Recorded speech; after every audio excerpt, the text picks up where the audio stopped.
Hello guys, this is your friend and we are back with a new fanfic. Which is what if Naruto awakened Crimson Chains and build his own harem part 1.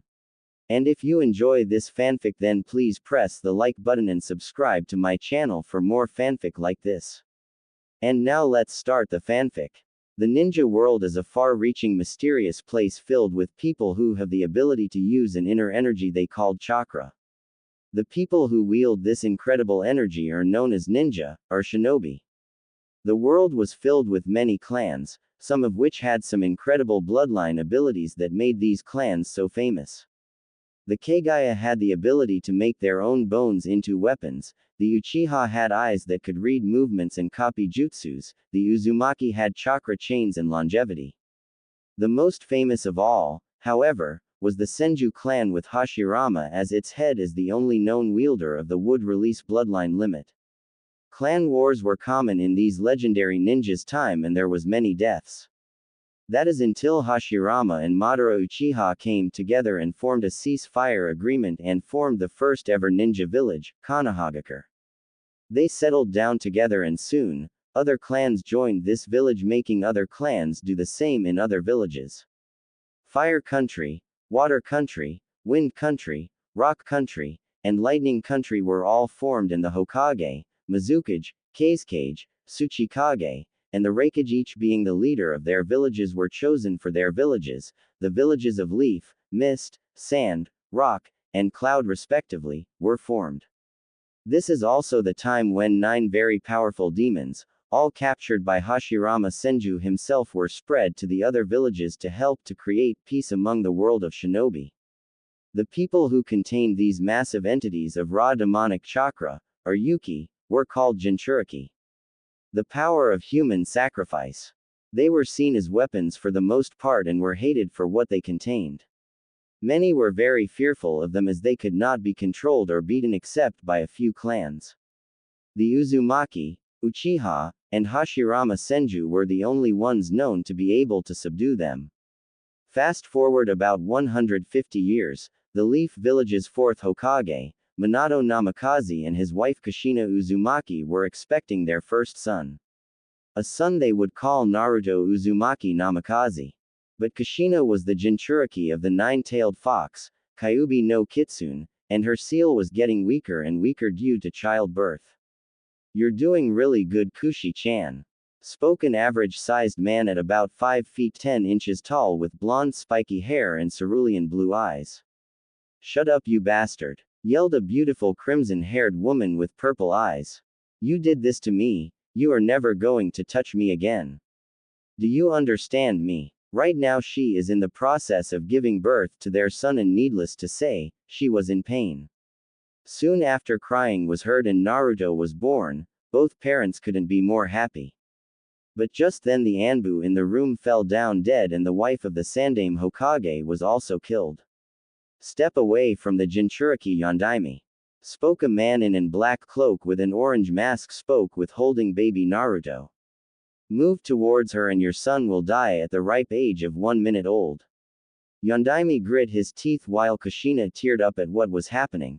The Yondaime then moved away from her while the man then threw Naruto into the air making Minato catch him while throwing off his blanket due to it having been covered in exploding tags. When he looked back, Kushina and the man were gone. This event had been witnessed by the entire village, as the Kyuubi was released in the middle of the village causing panic and killing many people. In the end the demon was sealed within Naruto and both the Yondaime, Minato Namikaze and his wife Kushina Uzumaki were both killed. Naruto was only given the last name Uzumaki to save him from the possible assassins from Iwa, as Minato had killed many of them during the last war. He was then put into the orphanage regardless of the fact that a few clans wanted to adopt him, these being the Hyuga, the Inuzuka, and even the Uchiha. Each one of the clan heads, being good friends with the parents and were the only ones to know of the boy's true heritage. This would be the very beginning of the story of Naruto Uzumaki, the Crimson Chain wielder. It was a special time for the Hidden Leaf village as it was the 7th anniversary of the defeat of Kyuubi. A festival is thrown every year that almost everyone attends and spends time with their family and friends while have some drinks at the local bars. This day also happens to be Naruto's birthday and one of the only things he fears. Ever since he could remember, he was hated and starved in the village. No one would treat him properly and they would hit him and throw things at him. No stores would allow him in, and because of that, he is almost skeleton-like, having no fat or muscles on his young body. He was also thrown out of the orphanage almost a year, about at 6 years old. He is wearing some very worn and torn old pants on his skinny and weak legs. He isn't really wearing a shirt at all, it looks like an old children's blanket that he had sewn together with some materials he found. Underneath his improvised shirt, you would see the countless cuts and scars that are all over his torso and arms. There is also a scar on his face that goes from the left side of his forehead down to right side of his cheek. He was lucky it didn't destroy his eyes though. There is another one on the left side of his lip that is straight down from the bottom of his nose to the middle area from the bottom lip to the chin. He has golden blonde hair that is untamed and spiky, that is now filled with dirt. If it were clean it would practically shine. He has beautiful blue eyes, deeper than any sea. You can get lost in them if you truly looked into them, feeling his pain and loneliness, but also an unbreakable spirit and will to never give up and never run away. He also has 3 whisker-like birthmarks on each cheek. He always wants to do the right thing and wants people's respect. He wants to end his suffering and wants to be strong enough to get their respect and help them. He wants friends and love more than anything, and he will do whatever it takes. But for now, he is just focusing on surviving for another night, as he is running from a mob of angry villagers with pitchforks, torches, and various blunt and sharp weapons. "Get back here, demon!" screamed one of the lead villagers. "We will kill you and avenge the 4th!" roared an angry female. "Why, I've been good and I've never harmed any of you!" screamed the village's shunned hero. This is the second ever mob he had to deal with, the first being on his 6th birthday, the day he was also kicked out of the orphanage. He was even abused there too, as he didn't get enough food and he could never be allowed to have fun with the other kids. He was forced to sleep in a cellar on the cold and unforgiving ground. No blankets, no pillow, no warmth. He had cried himself to sleep many nights, desperately wanting warmth and someone to hold on to. He wasn't even taught how to read by the matrons, but the Sandaime Hokage had made some time for him and he was taught by him and was given some books to read. He was actually a very smart kid and he was able to hide very well for his age and he could learn quickly and easily. For the last couple months he had been making traps and cooking animals he catches with herbs that he had read about. His trap making and patience were heightened and he was becoming very skilled. He knew the village layout as good as he knew the back of his hand, but today was not his day, it seems. The path he wanted to take was blocked off and there was no going back to the mob. Looking back, showing no fear for his chasers, he sees some chunin in the mob and he never breaks eye contact with them. He waits, and is soon attacked. The chunin who Naruto had glared at came at him and started off the brutal beating with a chakra-powered punch to his head. Naruto was sent into the wall hard and was dazed and in pain, with blood coming down from his mouth and dripping off his chin. The other ninja in the group start to throw kunai knives at him and they stick into his arms, chest, and legs, but not in lethal spots so they can prolong the torture. Naruto had grown used to this. They then grab him, and hold him to the wall. "Hold him for a second, Nanashi, let's stick him to the wall." The first chunin says venomously to his friend. "Good plan, Hoito." The newly named Nanashi replies. "Let's see how this feels, you disgusting demon. I hope you rot in hell for killing my wife and son. But I didn't kill anyone. I want to protect you all and be a hero, please believe me. I don't want to hurt anymore." Our hero replies shakily from the pain, but he refuses to cry. "Shut up." The Junin Hoito screams as he plunges a kunai deep into both of his shoulders and into the wall, effectively keeping him in place. He cries out in pain as he looks to the mob that is shouting some of the most cruel things anyone could think of while they being to beat him. Punches, kicks, bats, knives, hammers, and other weapons that the mob could get their hands on, constantly hitting his small and weak body. With his incredible willpower, he is able to last much longer than any grown man would be able to, but eventually he loses consciousness. Foolish humans, a voice growls out angrily, disgusted at the treatment of the boy. How could they treat the boy like this? It's not his fault that the queen of the bijus, was sealed into his stomach. I will help you out, young Naruto-kun, the voice thinks to herself. Naruto starts to stir after his torment and finds himself floating on the surface of a 1-foot deep sewer. Not knowing how he got there, he begins to look around in this dark and ominous room, wondering what happened and where he is. Where am I? Did the villagers finish torturing me and then they decided to throw me into some type of sewer? He spoke quietly. I don't know why they treat me so badly and call me a demon. Why? I'm a good boy and haven't hurt any of them like they say, and I've never wanted to kill them or anything either, so why? He asks again, and thinking that he is all alone, he starts to tear up a bit and lets a few tears fall down his whiskered cheeks. Don't cry, little one. A booming voice speaks out. It sounds rough, but there is some kindness in there that Naruto can pick up on.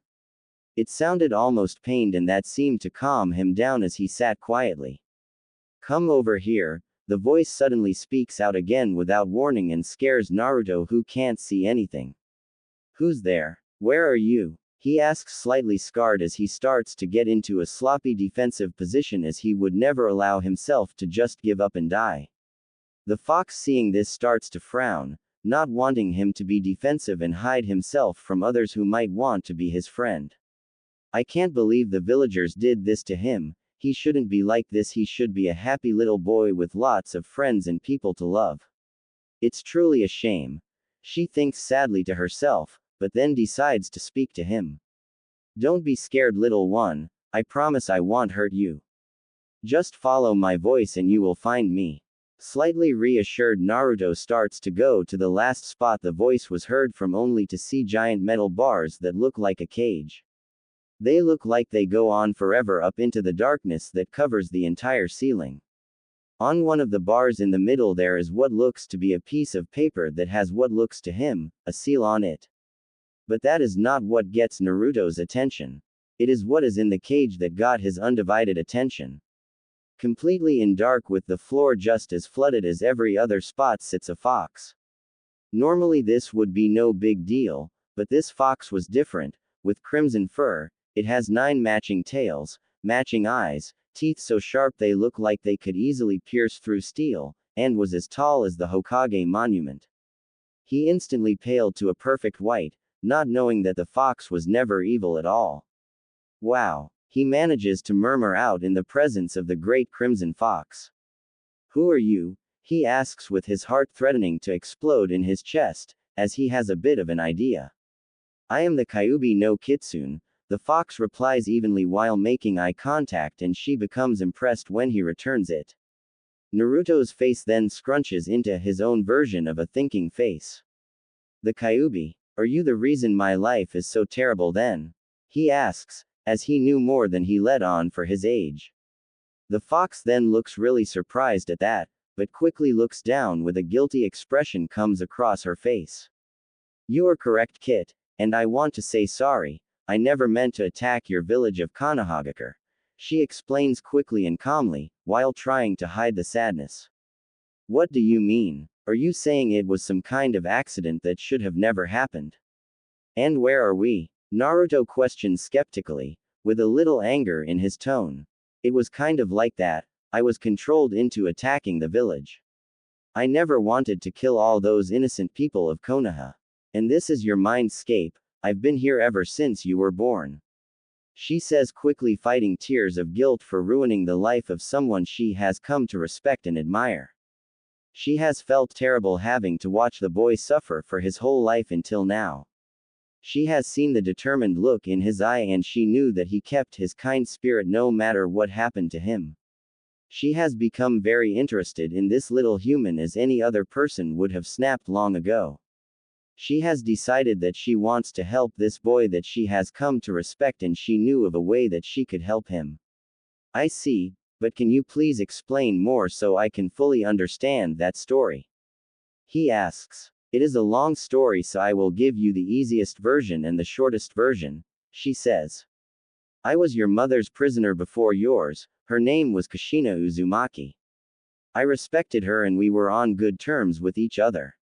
On the day of your birth, the seal on her stomach was the weakest. This means that I could have gotten away easily, even if I never intended to.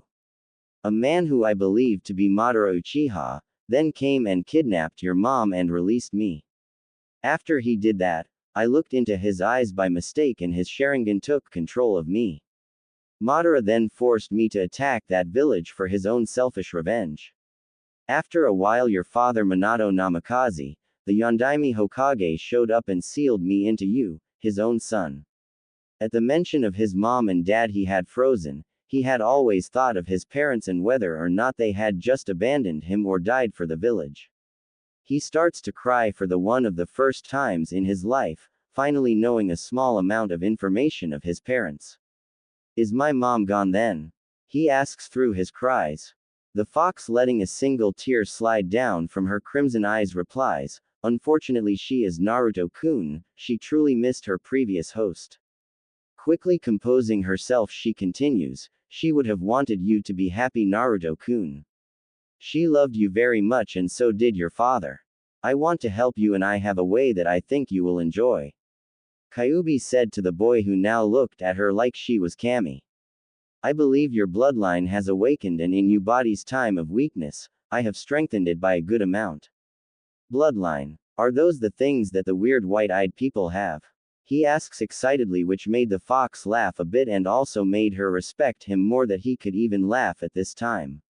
Very good, Naruto-kun, she replies. Then she suddenly figured out she had added the kun suffix to his name for the first time in her speech and she blushed a bit in embarrassment, hoping that he wouldn't catch it. She looked and saw that he blushed a bit and she winced a bit as she had never called someone with the kun before, but she decided to move on. Anyway, it is like those people, the Hyuga, I believe. Yours is not a dojutsu though, it is more of a body-type bloodline called the chakra chains. Chakra chains, huh? Sounds pretty awesome. He replies childishly. Can you tell me what exactly it does? He yells, doing his best to keep from jumping up and down or blushing at his chosen suffix for the fox. Blushing from the chan suffix and smiling at his playfulness, she explains, of course I can, Naruto-kun, I am the queen of the bijus after all, okay to Santa. Queen. Naruto interrupts and begins blushing more that he was called with a kun, you're a girl fox. I am. Would you like to see my human form? She asks playfully. Her grin widens when she sees his nodding. Okay, just 1 second, then she is suddenly covered in a dark red light and begins to shrink.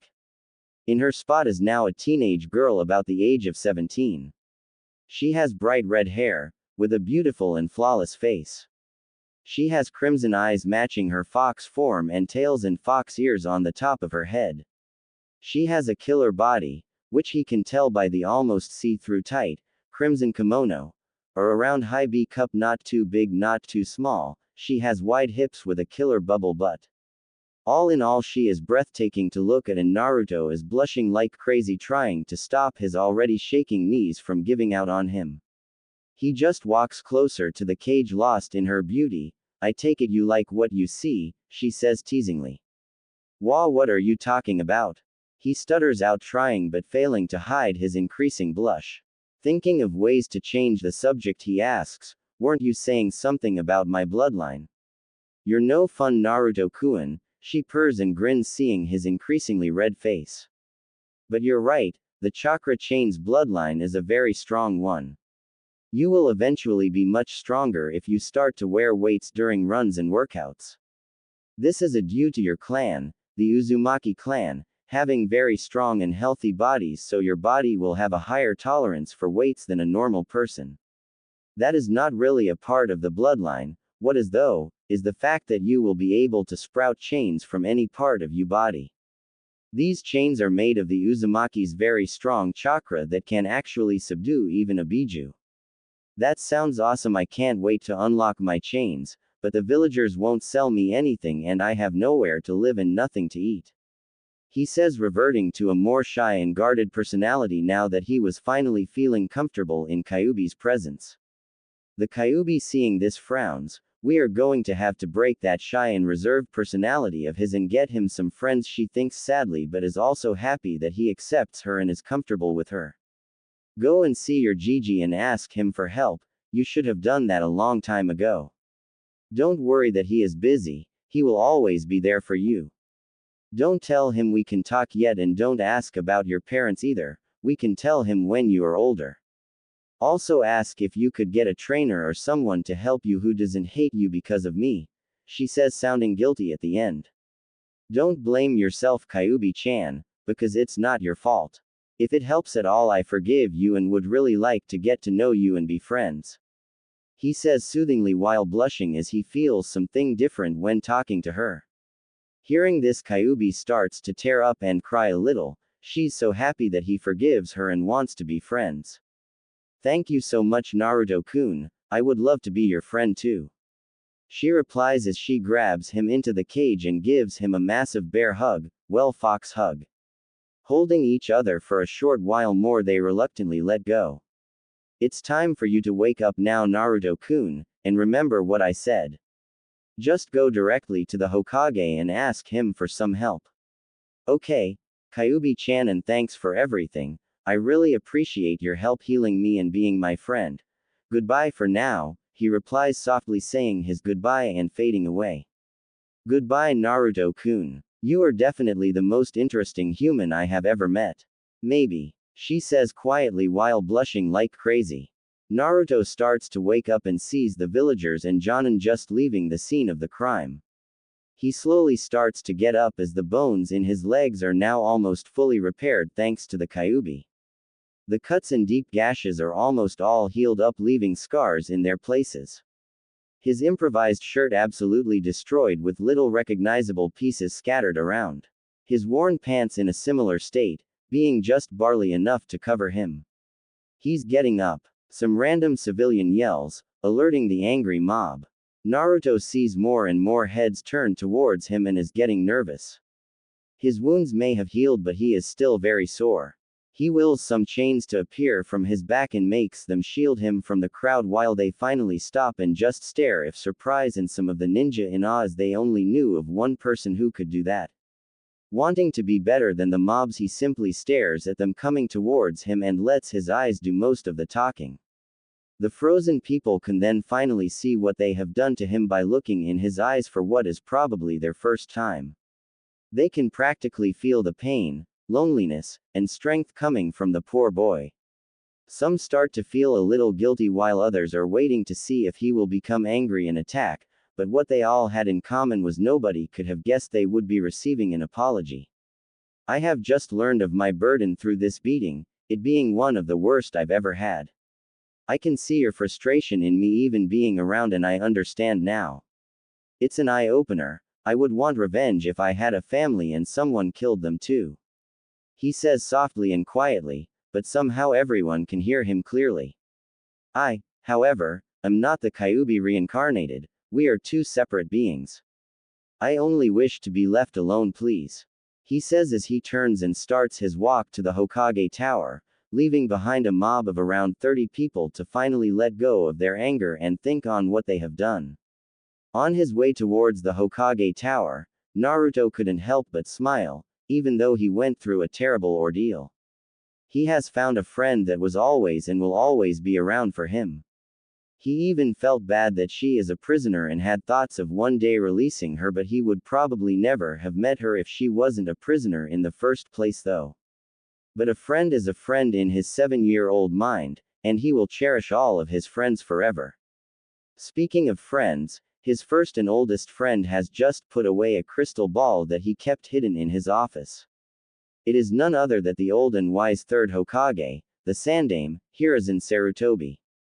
Hiruzen had never seen such a thing happen to the boy before, so he called his trust Anbu. I want you to go and bring these people to Ibiki, he said as he wrote a list and descriptions of each person. Hi Hokage-sama, the Anbu said as they left to search for the men and women. Sigh. Naruto is probably very unhappy. I hope he isn't too upset.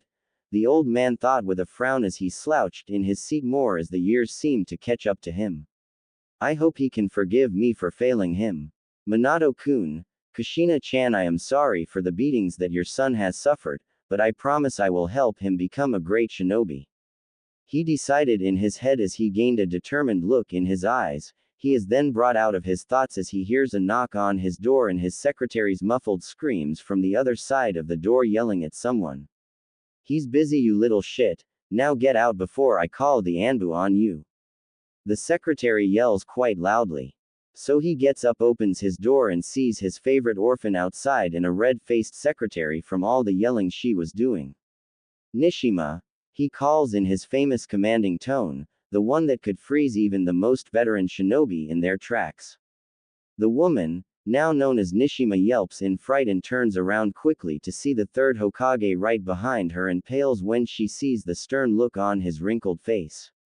I have tried to tell you that Naruto is always welcome whenever I am not in a meeting. He is a nice young boy, and if you can't see that, then maybe you're not qualified to be my secretary. You are fired, so don't come back. You will have until noon tomorrow to pack your things and go, am I clear? He talks calmly yet strongly at the same time. But I've had this job for months now, you can't justify. She stops talking as his glare hardens and he starts unleashing a small amount of killing intent on her. Feeling her life practically flash before her eyes, she just nods dumbly and starts packing her things. Naruto-kun, you may come into my office now. I'm sure you have something important you want to talk to me about. He says calmly, while on the inside he is worried about Naruto. Seeing his shredded clothes, along with all of his scars and some burns here and there on his already frail and skeleton-like body, makes him become angered at his treatment and a bit depressed that he can't protect him better. Naruto is like a grandson to him and he doesn't want to lose him or have him get mad at him. He wants to keep their grandfather-to-grandson bond intact, which as of now, he is not sure how strong their bond really is anymore. Okay, Gigi. The young voice behind him says quietly as he then sits in front of the Hokage's desk and waits for the old man to sit down as well to start his story. I was hurt today, Gigi. I was scared that I was going to die, but I woke up and was healed up really quick. It's weird, but I have always healed fast. He said as he tired to look into the Hokage's eyes, but he couldn't, so he kept glancing around. I know I haven't seen you too much in the last year or so, but if you didn't already know, I was kicked out of the orphanage on my 6th birthday. I was also pushed around and hit with bottles and rocks that some of the more mean people threw at me from time to time. I never told you because I didn't want you to die of a heart attack or anything for worrying, old man. He jokes and chuckles a bit hollowly, hoping to lighten the mood, if even a bit. Hiruzen didn't laugh at all. A deep frown was too busy covering his face. Inwardly he was fuming. He never heard that he was kicked out of the orphanage. What did he eat? Garbage.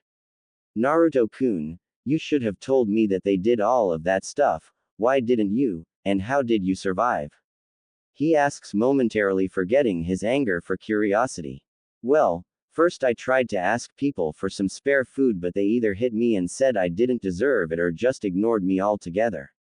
I then started to eat out of the garbage from then on, or anything I could find really. Some people would even try to stop me from eating that, but I still managed and learned quickly to be really quiet and take the garbage at night time. A ramen stand with really nice owners had let me eat for free whenever I went, but I didn't go so much because I didn't want to get them hurt. It was Ichiraku's, I think. After the first 4 months or so, I got sick of eating garbage and wound up catching some squirrels and rabbits to cook and eat the last 2 months or more, since I had been sneaking into the library to learn about survival. I'm sorry for not telling you, but you helped me a lot and I didn't want to take you away from your work. I know it's important and I don't want to have to rely on you to save me all the time. He finishes calmly while finally looking into the man's eyes with determination, which the Hokage can clearly see, which impresses him a great deal. He seems to be quite skilled in survival already, and at age 7, I think he is maturing too quickly, but I don't know whether to be sad or proud. Proud for his skill or sad that he is forced to develop that skill so early in his life, his endurance and pain tolerance are also too good for someone that age. The Sandaime thought sadly. Well, Naruto-kun, I'm impressed with your natural survival skill and endurance, but you should have told me about this. I will see if I can find an apartment for you to live in. On the one condition that you come to me if anything bad happens again and I will fix it, do you promise? Of course Gigi, he responds in his normal happy voice that makes the Sandaime happy that their bond is still strong and Naruto is still alright. Before I go Gigi, I also wanted to ask if you could buy me some new clothes and help me to become a strong ninja so I can protect the village and my precious people that I hope to find. He asks quietly, almost feeling like the old man would say no. I would love to help you be a ninja Naruto-kun. I could help you use your bloodline, the chakra chains as I saw you awakened it. Also we will get you some new clothes, and supplies. You can't be a ninja without some good ninja clothes and a good ninja is always prepared for everything, so I will buy all your clothes and supplies. Hiruzen says. Awesome. Gigi, that would be great, and I promise to help all the people of the villager through the good times and the bad. I will be just as good a ninja as you, if not better. I promise you that and I never go back on my word. Naruto shouts enthusiastically. I know you do Naruto-kun. That is a great quality in any man and I'm sure you can surpass me in time. Now let's go get you those clothes, and then we can go get ramen. He says, seeing that his story has taken a good amount of time and it is now around dinner time. He then grabs a nearby blanket to cover up the young blonde boy in his office. Alright ramen, you're the best Gigi. Naruto shouts and starts jumping up and down in excitement. On their way to a nearby ninja clothing store, the Sandaime can see the angry glares cast at his young companion. Fools, not even being able to tell the difference between a young boy and a nine-tailed fox. While Naruto, however, is mildly surprised at seeing the glares. Well, that's not entirely it, he is surprised at the lessened amount of glares. He even saw some of the people who beat him earlier which seemed to not have been picked up by the Anbu. Some of them looked at him with clear guilt in their eyes and some even waved and smiled at him. There were still other people who looked past him and ignored him and some of the usual glares and killing intent but not as much as before. Shortly, they arrived at the store they were going to. It looked like any normal store to Naruto, but he also thought it was just a cover-up as he could almost sense something off about the store. They then enter and immediately Naruto's eyes widen in surprise. Wow. The Sandaime chuckles at his grandson figure. Wow is right Naruto-kun, I'm assuming you thought it was just a normal store by the appearance outside. That was a genjutsu to make the store look normal to civilians, but a good ninja will be able to break it. The genjutsu also acts like a marker. It pushes away civilians but attracts ninjas to the store. He explains. Wow. Do you think I could learn something like that too? Naruto asked, hoping it was a yes as he would like to try to hide some of his scars, mostly the ones on his face so he would be more normal. If you can get your chakra under good enough control you may be able to use some genjutsu, but not a lot as you have too much chakra. The higher ranked ones would be somewhat doable due to how much chakra it takes, but other than that you will not be capable of using too much genjutsu. He explains carefully, knowing it might upset Naruto. Oh, I see. Naruto replies somewhat sadly, wanting to be good at every aspect of being a ninja. But, I will just have to be that much better in the other areas of being a ninja, isn't that right Gigi? He replies with tons of confidence. Hiruzen just smiles at his determination and nods. Can I help you out today, young man? A gruff and strong voice suddenly sounds out. A man? Well, man isn't really the word Naruto would use, more like a bear. The man is easily 6 feet 5, probably weighing around 300 to 350 pounds, all mostly muscle. He has a full beard that is short and well trimmed. All in all, he is a scary looking guy. Naruto becomes wary but he doesn't look away and he doesn't back up as he knows that his Gigi is there with him. Also not sensing any hate in his voice helped out, so he just smiles and nods at the man. I want to be a ninja and protect the village, and I need some new clothes and supplies. Gigi will be helping me out today. He says to the man, not noticing the respect the man seems to gain at not being afraid of him. Well then, go ahead and look around while I talk to Hokage-sama, okay? The bear-like man replies. Naruto just nods and starts to look around, seeing all types of weapons and clothes, going to those first. He searches for a couple minutes and finally grabs some shirts and pants and goes to try them on. Shortly later, he comes out wearing all black Anbu-style pants with a black shirt as well. He saw a cool trench coat there also, but when he tried it on, it was much too long. It was black on the outside, with the inside being like fur. The fur was soft and crimson. He had really started to like the crimson color after he met the fox. Thinking that it looked really nice, he was going to buy it so he could grow into it. He then moves to look at weapons, thinking since he can't really use genjutsu effectively, he would get a sword or a different type of weapon, even knowing that his chains would prove to be quite deadly if he trained with them. You never know when you could need a sword or two, or maybe even 9, he thought to himself with a small chuckle as he had thought of how many tails Kyuubi had. Seeing nothing for a while, he starts to lose some hope, but then sees a couple of beautiful swords. One is a katana, with a solid dark crimson, almost black handle. He reaches for it and pulls it out of its sheath. He is mesmerized by the blade. It was pure dark crimson and about 3.5 feet long and extremely sharp looking. He knew he had to have it. The other blade was a wakizashi. It had a similar look of the katana but was about half the size of it. He grabbed it also and went to the front desk where the two men were talking. I have everything that I want, old man, but I will need more spares of the clothes I have on and some kunai, senbon, and shuriken as well, please.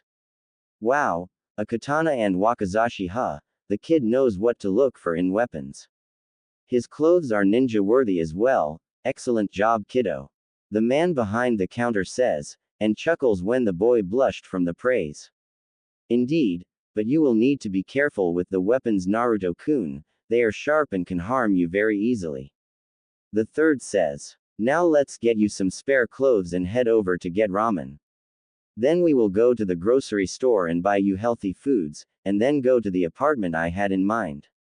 They soon continue on their short journey throughout the village with some more of the glares and harsh words that they would whisper. They didn't really bother Naruto all that much since this is becoming the best day of his life. He is getting ramen from Ichiraku's, that has always been his favorite place to go, ever since he went there for his first time. He also got new clothes that feel great. They are comfortable and sturdy, they would last him a long time. On top of all that, he got ninja supplies and a couple blades to practice with. He is brought out of his thoughts when he smells something godly. The smell of fresh ramen. He starts to run to the stand drooling. The sandame just chuckles at the boy's enthusiasm. Tuki Gigi, I'm back and starving to death over here. I hope you can make enough to fill me up.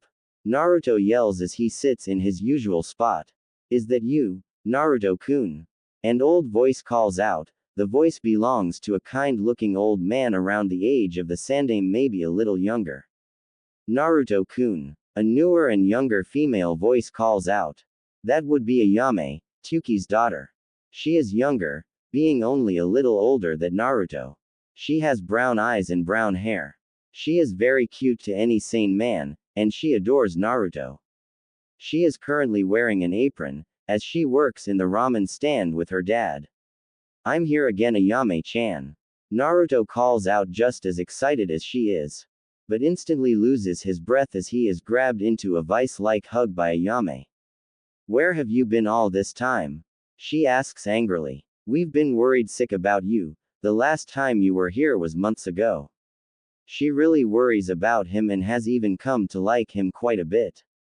She has been really close to him ever since they first met and always felt the need to take care of him, which is something she really enjoys.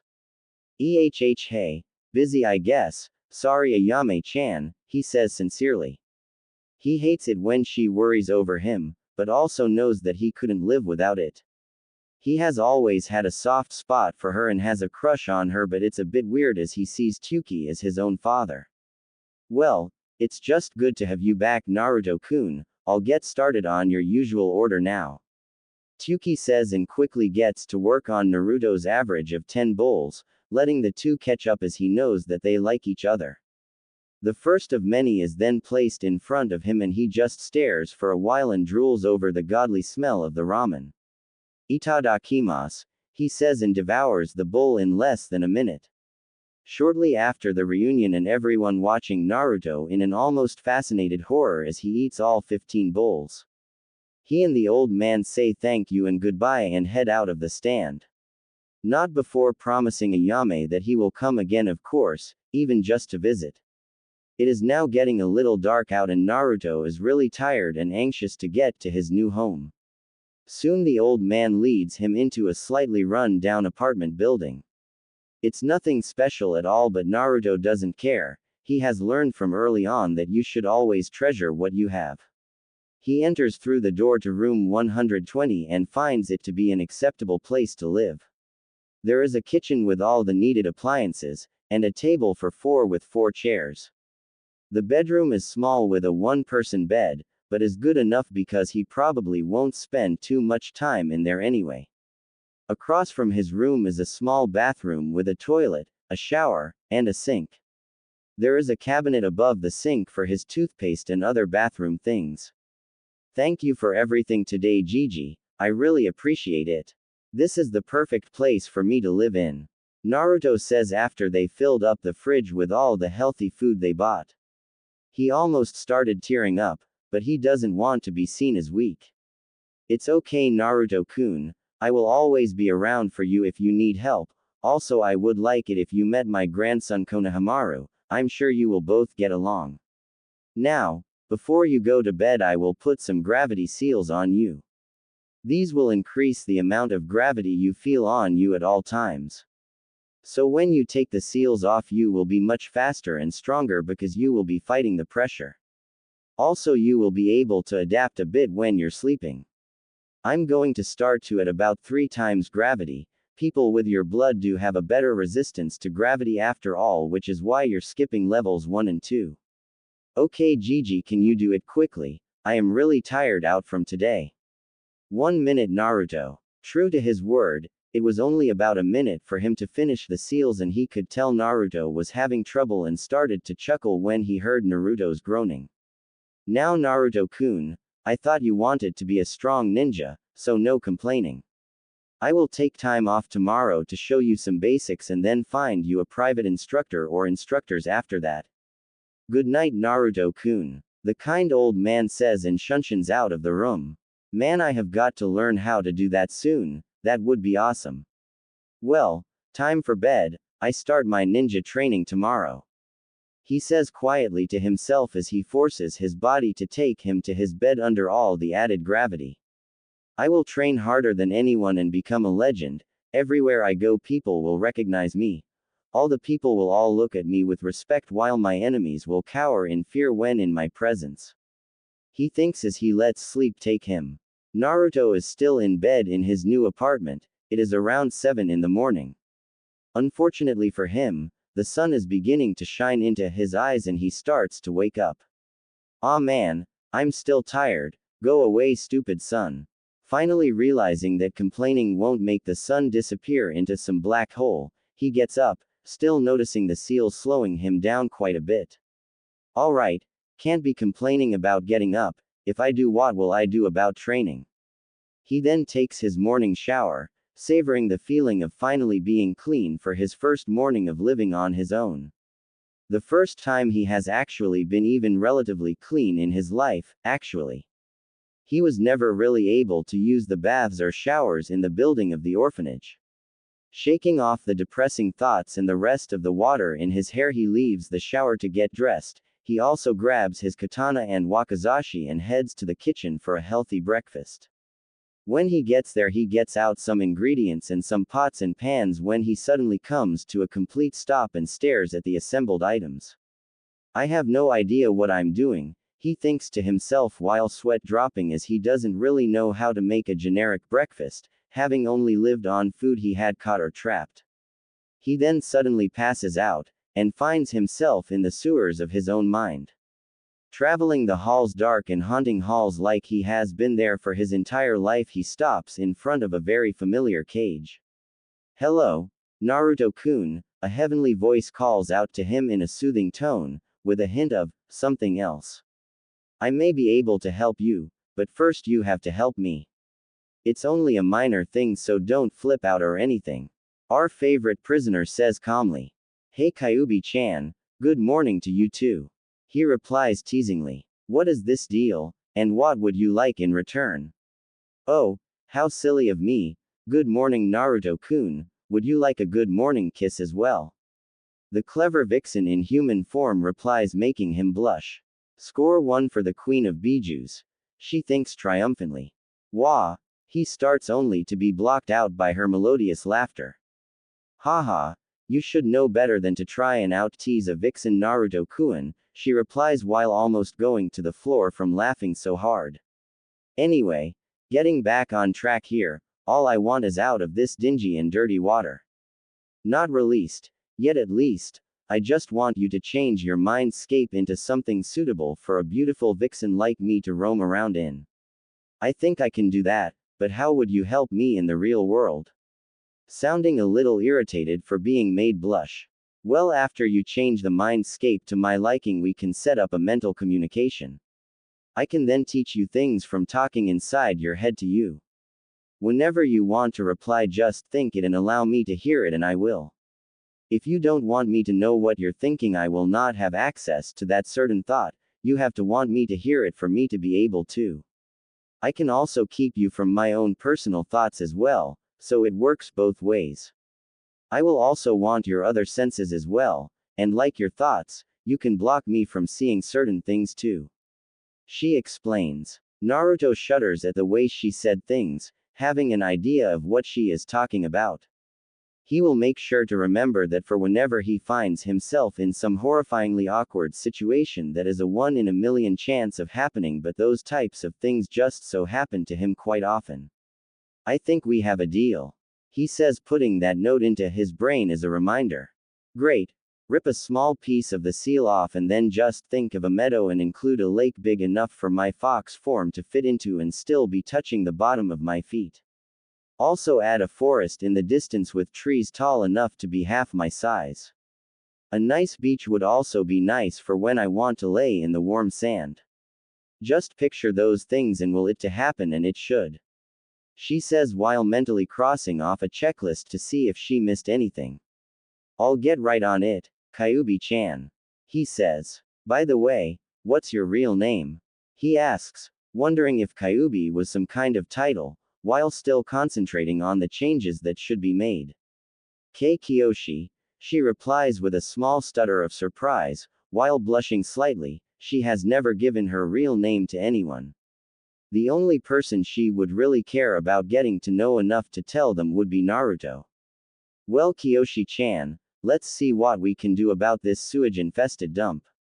Not seeing the increasingly red face of his foxy prisoner. After a short time, the water at their feet begins to drain and soon grass seems to start growing.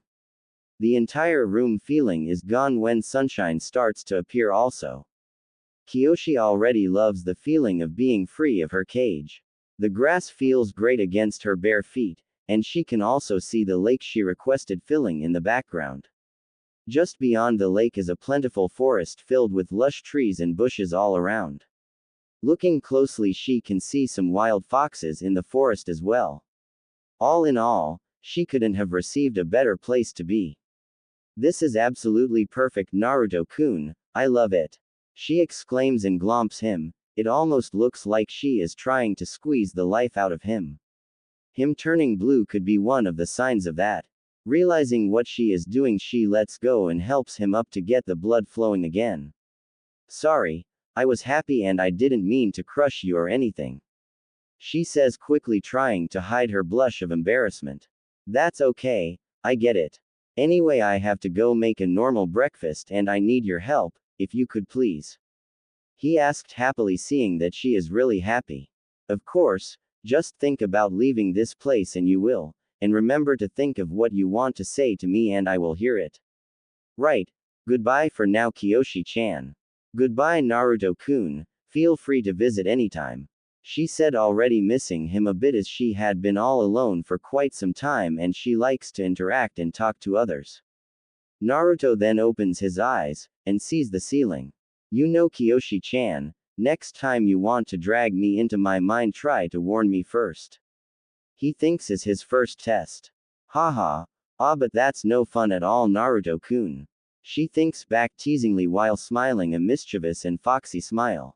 Wow, it works. That's cool, he thinks back with a bit of awe in his tone. Are you doubting my skills, Naruto-kun? I would hate to think that you are. She responds in her sweetest voice, freezing him in his tracks as his instincts are screaming at him. WHWH what? No, I would never doubt your skills. How could I? You're the queen of the Bijus and the strongest of them all, heh heh. He finishes with his nervous laugh, hoping that his answer was good enough to the queen. Good. Now let's get started. Soon after, Naruto is heading to the Hokage Tower, with a very slow walk, as he is still trying to get used to the gravity seals that were applied to him. Eventually he makes it there and finds a more neutral secretary at the same desk. He passes a lot to enter the Sandame's office. She is young, about the same age as the other woman, and she is also fairly good looking as well. Excuse me, miss, I think that Gigi is expecting me, can I go in now? He asks politely, trying to find out how this person might feel about him. She looks at him for a couple seconds to see if she recognizes him, and she does, but she simply smiles and nods at him. She normally would have been a little more rude after her aunt had died in the Kyuubi attack. That was before though, before a friend of hers told her what she and the mob did and how Naruto reacted to it, and she has decided to let it go and move on. Thank you, is all he says, along with his trademark smile on his face that actually makes the poor woman's heart stop. She thinks he is really cute with that smile, but at the same time feels guilty at how he was treated so badly. She also smiles at how strong a boy he is for keeping his sanity, and she begins to respect him a lot. Why, hello there, Naruto-kun, I'm surprised to see you here this early. It's only like 8:45 a.m. I guess you were really serious about your training. That's always a good thing. He says approvingly. Now, before we begin, there are some things you should know. I will not baby you in your training at all, actually I'm going to make it harder on you. The academy starts in about 1 year and I want you to have a strong grasp on your bloodline when you get there. He says, dead serious to the young 7-year-old. Naruto could only gulp and nod dumbly. On top of that, I have found you a couple of different instructors for the different aspects of being a ninja. Don't worry though, they will not glare at you and they will treat you fairly. I have also told them not to go easy on you though, but I'm sure you can handle it. You will meet them at a later time, most likely tomorrow. Now let me grab some scrolls from my filing cabinet and we can go. As they leave the office, Naruto can hardly control his excitement. He is much more jittery than normal even while struggling to move properly, while the old man next to him smiles at his enthusiasm. The old man's grin grows when he thinks about all the torture Naruto will be going through in the next year before the academy starts. As soon as they reach the training ground they were moving towards, he begins to explain some things to the young blonde. Alright Naruto, these scrolls contain some katas for taijutsu and another contains some kenjutsu. I want you to have them. There are some other scrolls for the basic academy ninjutsu that you will need to know to graduate. I also have prepared a scroll of a couple different chakra control exercises and some basic fuinjutsu. The control exercises will make it easier for you to use ninjutsu and genjutsu. Fuinjutsu, although rare around here, is extremely useful and you can do almost anything with it. It is also very effective, and I have a hunch you will be a natural at it. He says while avoiding telling him that he is part of the Uzumaki clan before he thinks he is ready, not knowing that Naruto already knows everything. Naruto, Fuinjutsu will help you a lot in the future just like he said. But what he isn't telling you is that your clan, the Uzumaki clan, were the best Fuinjutsu users to ever live. Kiyoshi thought to him without Sarutobi being able to tell. Naruto doesn't outwardly show that he is surprised, but he does get excited at learning the things his clan excelled at. Awesome Gigi, thanks a lot for the help. I will master all of this stuff easily before I enter the academy, and I will pass at the top of my class. He shouts determinedly. Now Naruto-kun, I actually think it would be best if you held back a bit in school. I'm not saying be the worst student in the class, maybe be in the middle. Deception is a ninja's best weapon. And mastering what's in those scrolls isn't the only thing you need to do, you know. You have to keep your body healthy and strong. You will do grueling physical exercise every day and keep increasing your gravity seals like I showed you each time you get used to them. Don't worry so much, I will work out physically and also master those jutsu and katas as well, no problem old man. I will also advance at that Fuinjutsu stuff because it sounds so cool. Naruto replies confidently. That's good that he is interested in Fuinjutsu, it's in his blood after all. He thinks with a knowing smile which turns into a sadistic smirk. Alright then tough guy, do 25 push-ups, sits-ups, crunches, jumping jacks, and then run 3 laps around this training field with only a 1-minute break in between each of them. He says with a dead serious look in his eyes. I also have some other things you will need to know, but I will tell you them when you are ready to hear them. What? Do you want me to die, old man, and why can't you tell me now? He asks as he lets his complaints known. A ninja doesn't complain, Naruto-kun, I will also find you a teacher to teach you how to act more appropriately, and I don't think you are ready for what I have in mind to tell you yet. Now go on, or I won't take you out for ramen at all this month. He threatens while Naruto begins to sweat comically. What? Me complaining? I was just saying how much fun I'm gonna have pushing myself to the limit. He says, immediately forgetting his complaints when his ramen was threatened. Time skip 1 year. It has been a full year since the day the Hokage got him the scrolls and started him off with his own physical workout plan. Along with his new and improved diet, he has been working himself to exhaustion every day. He is now 8 years old and a lot heavier than he was just 1 year ago, and not because he is fat. In fact, he is almost all muscle. He is a lot taller now, standing around 4 feet 6 inches, weighing about 90 pounds. He has a lot more muscle on him, but he is in no way bulky. He has a fairly flat and hard stomach, not a full-formed six-pack. If you really look, you can see the faint outline of it, but he will need to grow into it more. His arms are now bigger and harder than they were before. They are really good size for his age and size. Other than that, he still has the same spiky blonde hair that barely reaches to his shoulders. His eyes are probably what changes the most, not the color though, just the emotions that you can pick up from them. He is definitely good looking in any girl's or woman's eyes. He has mastered the tree walking exercise and all the ninjutsu he was given. All except the Bunshin Jutsu. Having too much chakra for such a low chakra draining technique could do that to you. Instead, he was given the Kage Bunshin Jutsu. A solid clone technique that is better than the original technique anyway. His taijutsu is also very good for a kid who hasn't even entered the academy yet. Having his gravity seal at level 10 helps with that. Surprisingly enough, his kenjutsu is his best skill so far, just barely above his fuinjutsu. He mastered the basics of seals and has done a lot of calligraphy to make his hand much more steady. Having good teachers can do that for you though, add to the fact that he practically sucks up information like a sponge. He has only one genjutsu under his belt, and that is to cover his scars. He also applied a seal that will hold the genjutsu up for him. It took a lot of work and it holds a lot of his chakra back, but having huge reserves takes away that issue. His teachers were Anko Mitarashi for taijutsu, Yugo Azuki for kenjutsu, and Kurenai Uehi for genjutsu. His teacher on how to stay calm and act like a real ninja was none other than Sum Inuzuka, all banded together to help him improve his aim with throwing weapons along with anatomy to know where to hit with Senbon needles to do the most damage and paralyze people. They also taught him more about herbs and poisons, although just the basics, and gave him the books to learn on his own. He was also taught more advanced trap-making skills, as he was already a natural. His already good stealth had also improved with the proper training.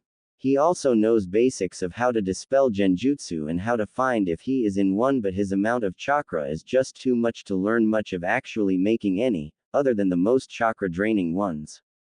Anko, Kurenai, and Yugo were all great friends and always talked to one another about everything. They have all started to respect and admire the younger blonde boy for his mental strength and his amazing determination.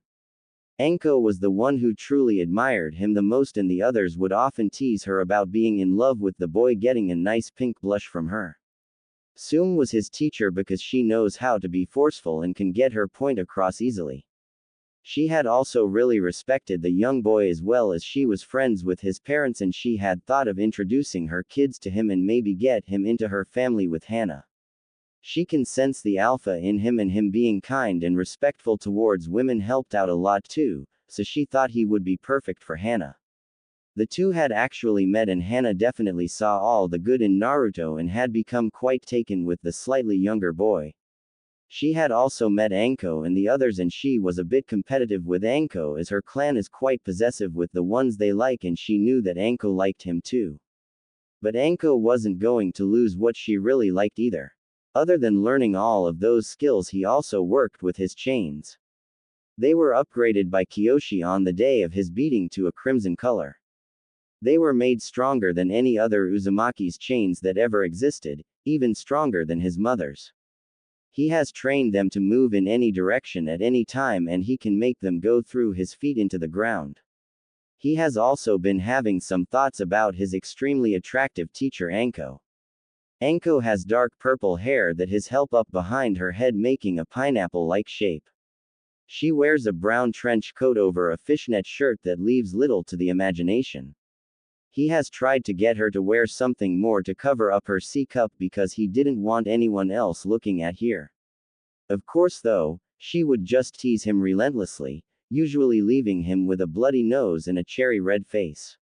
She also wears a burnt orange short skirt that are a little too short, but he has to admit he likes it. What he really likes though is her personality, it being somewhat similar to his own. Kurenai is also a stunning woman with a brunette hair color that goes to the middle of her back.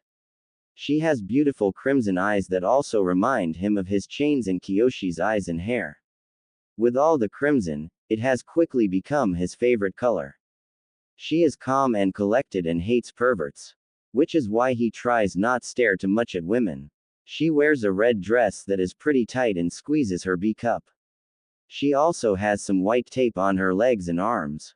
He sees her as more of a sister figure like his other senis, except for Sum, who is like a bossy mother to him, not that he would ever admit that. Yugo is a bit different than the other two. She has a similar hair color to Anko, but she keeps hers down. She is a bit quiet but is also loyal to a fault. She wears standard Anbu gear being and wears the Neko mask. Sum is a feral-looking woman that has relatively short and spiky brown hair. On her cheeks are the traditional red marks, similar to all the Inuzukas. She is a bit rough around the edges, but Naruto doesn't care. He still sees her like a mother to him and he can see the concern she has for him even if she acts all tough. Kiyoshi was also around and helped cover anything of the little things that Sum may have missed. Naruto also found himself getting these weird feelings towards her and Anko, as well as Ayame. He would have to talk to the old man about it later, but right now he is headed to his first day at the Ninja Academy. Naruto has also developed a strong bond with the Sandame's grandson Konohamaru when they were introduced, as he was hoping to make a good friend. Konohamaru always enjoys his time with Naruto and has called him his brother many times, which makes Naruto very happy as he has always wondered what it would be like to have a family. Walking along on his way to the academy dressed in a black skin-tight t-shirt with black pants on. He also has his short-sleeved black trench coat with the crimson fur on the inside on and left it open. He has his katana at his side and his wakizashi strapped horizontally to his lower back with a belt that holds his coat closed. He was just minding his own business when he sees someone nearby.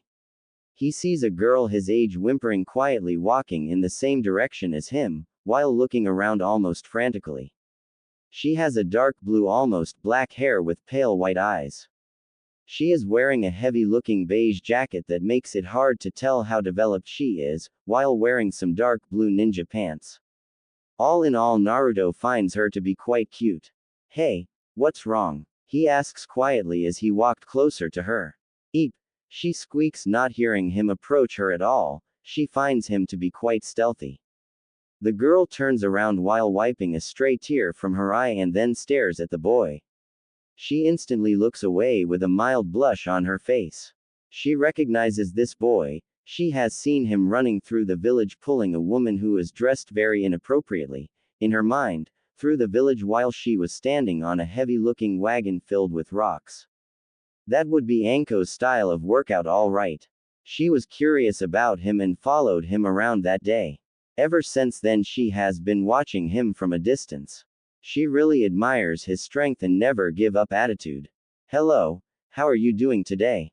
She asks quietly and shyly. If Naruto didn't have enhanced senses he would not have heard it at all. I'm doing good. What about you? And why are you looking all over the place? He replies back soothingly, trying to calm the nice girl down. I was going to the ninja academy for my first day, but I'm scared. What if I'm not good enough? If I don't do good, their father will be very angry with me, and I won't have any friends. The girl replies sadly, thinking this handsome boy would be the same as she was thinking. Is that all? He replies, smiling his fox-like smile, making her heart turn to mush. I'm on my way there too and I can help you out, no problem. I think that you'll be a great ninja if you work really hard at it. My name is Naruto, by the way, Naruto Uzumaki. It's nice to meet you. He says politely while trailing off, hoping for her to tell him her name. My name is Hinata Hyuga, heiress of the Hyuga clan. She responds meekly as she remembered her father telling her that it is okay if she associates with this boy, but she never knew why he would allow it, not that she would complain. Hyuga, huh? I think I've heard that name somewhere before. You guys have the Byakugan Dojutsu, right? He asks her curiously while they both continue towards the ninja academy. Yes, we do. I haven't activated mine yet though. I think my father is displeased with me. She says while looking down and getting sad. What will Naruto-kun think of me if I can't even activate my bloodline? He must think I'm really weak and pathetic, just like Neji. No need to worry, Hinata-chan. I'm sure you will get a strong Byakugan soon enough. You just need to work hard and build up your confidence. I'm sure you will be a great kunoichi someday. He says with a smile that takes her breath away. Thank you, Naruto-kun, she says after a couple minutes of processing what he just said to her. He believes in me, and thinks I'm going to be strong. I can't let him down, I have to be strong and then maybe he will like me as much as I like him. She thought with the reddest face you could possibly imagine. She had always wished to be like this boy and has come to truly love every little thing about him in the time she spent observing him. They soon make it to the academy to see a bunch of students entering the building all at once, crowding the place. Naruto and Hinata make their way into the doors and head to their class, both secretly wanting to be in the same class. Naruto finds Hinata to be cute and interesting. He also feels the need to help her with her confidence. Hinata's reason is a little obvious. She wants to be by his side all the time and get close to him. Soon they both find themselves in front of one of the rooms in the building for new students just starting the academy. Hey, are you going to this room too, Hinata-chan? Naruto asks his traveling companion. This is great, maybe we are in the same class and we can be friends. My senseis did tell me I need friends my age. I want more than just Kiba after all. Sum had told him about her son, hoping that they would become good friends so she can get him and Hana together later. I am Naruto-kun, I guess this means we are in the same class together. She replies shyly. This is great. The next 5 years in the academy with Naruto-kun, sitting next to him every day.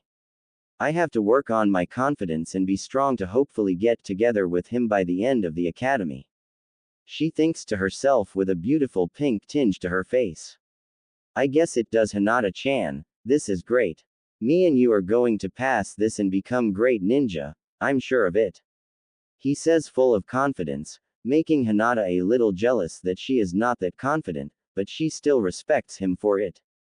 They then enter the room together with Naruto opening the door for Hinata, getting a smile from her, and they both look at all the ninja hopefuls. Only about half the class stands out to them. There is a boy with a little white dog on his head sitting with his head on the desk. He seems to have similar red marks on his cheeks that Sume and the other Inuzukas have. There's Kiba, Naruto thinks. He is wearing a gray hooded jacket with black fur in the hood. The jacket is zipped up all the way, almost hiding the fishnet shirt under it completely. There is a boy sitting next to him with his hair up in a pineapple-like shape similar to Anko's. His hair is black though. He wears a open light gray jacket with a tight fishnet shirt under it. He seems to be sleeping on his desk next to Kiba. He learned from the old man his name was Shikamaru Nara. He actually knows all the kids' names in the class, having asked for them. Next to Shikamaru is a slightly chubby boy wearing a green jacket opened up with a beige shirt underneath it. He also had a white scarf around his neck. This would be Choji Akamaiki. Up in a secluded desk all by himself is a guy wearing a big green jacket with the hood on his head. He has brown hair that is straight and hangs out of the hood a little.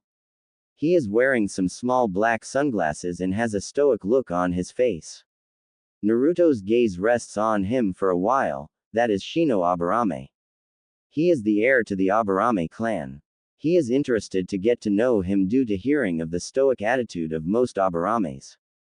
On the other side of the room are a pink-haired girl wearing a red dress that hangs over some short blue ninja shorts. She has green sparkling eyes and seems to be eyeing some black-haired boy not far from her. The girl's name is Sakura Haruno. Not that she is important, she seems to be too thin and frail. Probably because of the boy she is staring at. Fangirl. Naruto thinks to himself, she probably won't be a good ninja at all. She's cute, but not cute enough for him to start going for fangirls. Next to her is a pretty-looking girl with light blonde hair and teal-colored eyes. She is wearing a purple shirt that ends halfway down her stomach. Covering her stomach is some white medical tape. She also a purple-colored skirt to match her shirt. On her arms are white arm bands that only show off a small amount of her shoulders. She is also staring at the black-haired boy across from them. She is not watching as intently as Sakura, but she is staring a bit. Her name is Ino Yamanaka. The black-haired boy they are staring at seems to be brooding with his hands latched together holding his head up. He has black hair that to Naruto is shaped like a duck's. He is wearing a blue shirt with the Uchiha clan symbol on the back of it. He also has similar arm bands to Ino. He has white shorts on and looks mean and indifferent to the two girls staring at him. That is Sasuke Uchiha. His family was killed by his older brother not too long before the academy started. Because of that he just sits quietly and broods all the time, so not many girls are too interested in him at all. Only Sakura seems infatuated and Ino has a small crush that will probably end sometime later. In front of the class was a man wearing the standard Chunin outfit. He had brown hair in a ponytail. He also had the Konoha headband on with a blue cloth holding the plate on his head. This was their primary Chunin instructor, Iruka. There was another man talking to him, possibly about the curriculum and the new students. He had light blue hair, it was almost white.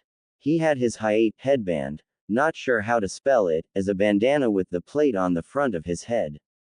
His name is Mizuki. They both then turned to the class after a short conversation. Alright class, settle down and everyone take a seat. Naruto and Hinata head up to where Shino is sitting. Iruka says politely, not seeing the angry glare that Mizuki is sending towards the back of his head. Hey, my name is Naruto Uzumaki, and this is my friend Hinata Hyuga. What's your name? He asks when he sits next to the hooded guy, who seems surprised at his introduction. Being an Aburame, People think they are weird being able to talk and control bugs from inside their bodies. I am Shino Aburame, Naruto-san. It is nice to meet your acquaintance, yours as well Hinata-san. He says in a monotone voice while on the inside he is curious about the boy next to him. Shino doesn't have any friends other than his insects, so he always wanted a friend to talk to but just waited for someone to start up the conversation. Nice to meet you to Shino-san. Hinata replies softly, also seeing earlier that he was sitting alone and feeling a little sad, but also relieved that she isn't the only one who felt all alone. The three of us are going to be great friends. She finishes in her mind happily. It is nice to meet you as well, Shino. Hopefully we will be great friends and ninja together, and please just call me Naruto. He says calmly, trying to stay focused in school to learn. Their thoughts were interrupted by Iruka.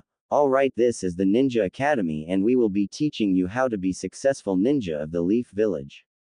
I am Iruka Yumino, and this is my assistant Mizuki. We will now go through roll call. Shino Aburame, followed by a quiet, present. This went on until Naruto Uzumaki. Iruka didn't hate the boy, but he still didn't trust him very much. Nonetheless, he called his name calmly and nicely, receiving a here. He would treat him like any other student and try to be fair to him. He has heard the stories about his abuse, all of the ninja in the village have. Most of the ninja respect his strength, knowing how hard it is to stay sane in the cruel ninja world. Only a small percentage actually don't like him, while some were indifferent. Mizuki is probably the only one to actually hate his guts anymore though. In the first year we are going to learn about the history of the Leaf Village.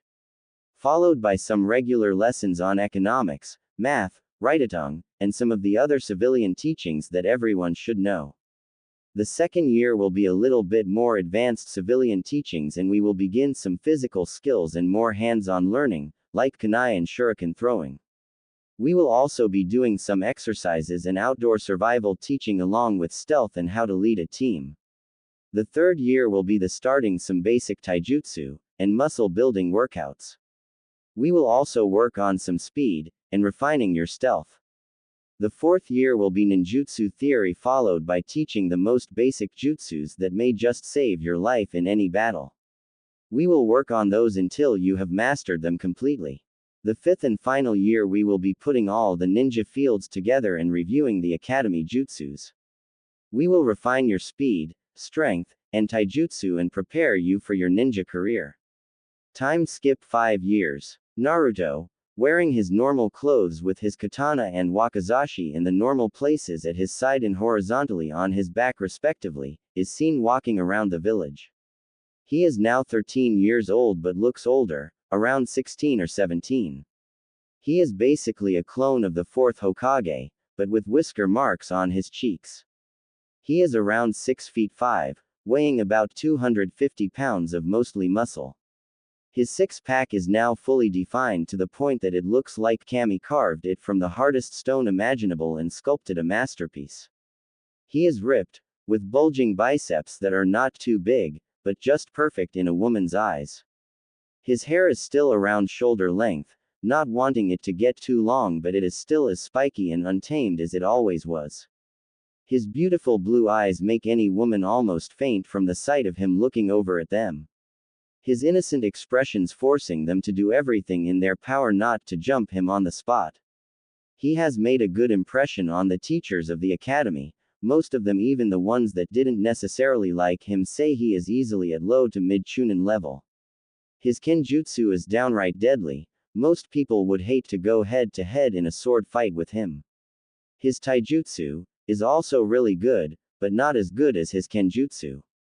His ninjutsu is advanced due to his work on his chakra control and kage bunshin. He has a pretty strong set of jutsu from his senseis, having been taught the secret of kage bunshin. He still only has the one strong genjutsu from kuranai to hide his scars with, other than that nothing that is effective works for him. He has also become quite adept in fuinjutsu as well. He is not a master by any means, but he can tell a lot of different seals out from others and eventually break them down and learn how they work. He is easily chunin, maybe even tokubetsu jonin, but he purposely let his academics drop a bit after that, aiming to be just average. He really just wanted to stay with his best friends Kiba, Shikamaru, Choji, Ino, Hinata, and Shino. He had made a lot of progress towards the civilians as well in the village, with about 55% respecting him and liking him. Around 15% still don't like him but leave him alone, and the last 30% are just plain indifferent. Hinata and Shino have become closer to Naruto also. Hinata is in love, but she has been all along. Shino has found a good friendship between them as Naruto constantly defended him against some bullies, even if he didn't ask or need him to do so. He sees him as a great person and friend, and he also knows how Hinata feels about him but has chosen to keep it to himself. Hinata has grown much better as a ninja and person. She is much more confident, not stuttering at all around anyone anymore. She is one of the best girls in the class. Shino has also become more outgoing due to being around Naruto for the 5 years they were friends. He now talks much more than he did, not just talking when he felt he had something relevant to add. Kiba quickly became one of Naruto's best friends in the academy also. He is loyal and always helps out. It is probably because he can sense the alpha material in Naruto. Akamaru, Kiba's companion, also likes Naruto and will obey him when needed. Naruto had gotten much closer to Hana as well and he really likes her too, but he is conflicted at liking more than one girl. Hana has also talked to Anko and Ayame about sharing the blonde hottie after a couple years of friendship with them, because while the Inuzuka are territorial with their mates, they can also learn to share, but they will quickly attack any others that they don't approve of. The kids in the class see him as a really cool and nice guy and everyone at least gets along with him. All except Sasuke and Sakura. Sasuke hates him because of his strength and that he is better than him, and Sakura doesn't really hate him but she just follows Sasuke's horrible example. Naruto spent time during the 5 years getting some extra training on the side from his senseis from before the academy, becoming closer and closer to them, especially Anko. He is starting to get worried about having to choose one of the girls to date. That's why he is on his way to the Hokage Tower to ask his Gigi for help. When he gets to the Hokage Tower, he greets the receptionist that is the same one who was working there for the last 6 years now. They quickly became friends, but nothing more than that. They got along quite well with each other. Then he sees the old man behind the desk grumbling something about paperwork and how it is the bane of his existence. Hey, Gigi, I came to ask you for some help. Oh, and what do you need help with, Naruto-kun? He asks, genuinely curious. Well, I wanted some advice. I really came to like my sensei Anko, but I also like Hinata from the academy and Hana Inuzuka and Ayame from Ichiraku's. I was wondering if you knew what I should do. He asks timidly, a little embarrassed to be asking him a question like that. The old man just grins at his grandson's predicament, knowing full well what he is going to say to him.